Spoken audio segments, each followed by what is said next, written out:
একটি রাষ্ট্র ক্রমান্বয়ে শক্তিশালী হয় সেই রাষ্ট্রে বসবাসকারী নাগরিকের চিন্তা চেতনা, নীতি নৈতিকতা, অধিকার সচেতনতার ভবিষ্যৎ নির্ধারণ ক্ষমতার মধ্য দিয়ে। কিন্তু স্বাধীনতার অর্ধশতক পরেও এই দেশের জনগণ, এই দেশের নাগরিক সেই ক্ষমতার অধিকার অর্জন করতে পারেনি।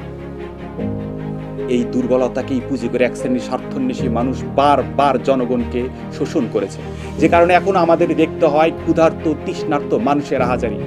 এখনো আমাদের দেখতে হয় ডাস্টবিনে পড়ে থাকা এক টুকরো খাবার নিয়ে মানুষ আর কুকুরের কারাকারি। এখন সময় আমাদের, আমরা নাগরিক, আমরাই শক্তি, আমরাই মাটির সন্তান। এই মাটি, এই মানুষ রক্ষার দায়িত্ব আমাদের। জনগণের লুণ্ঠিত ক্ষমতাকে পুঁজি করে গড়ে ওঠা এই পুঁজিবাদী সমাজ ভেঙে অধিকারের বাংলাদেশ আমাদেরকেই গড়তে হবে। এই মাটি মানুষের রক্ষার দায়িত্ব আমাদেরকে নিতে হবে। এই দেশে কোনো ভিন দেশে তাবেদার, কোনো ভিন দেশে দালালের জায়গা হবে না। আগামীর সূর্য আমাদের অপেক্ষায়।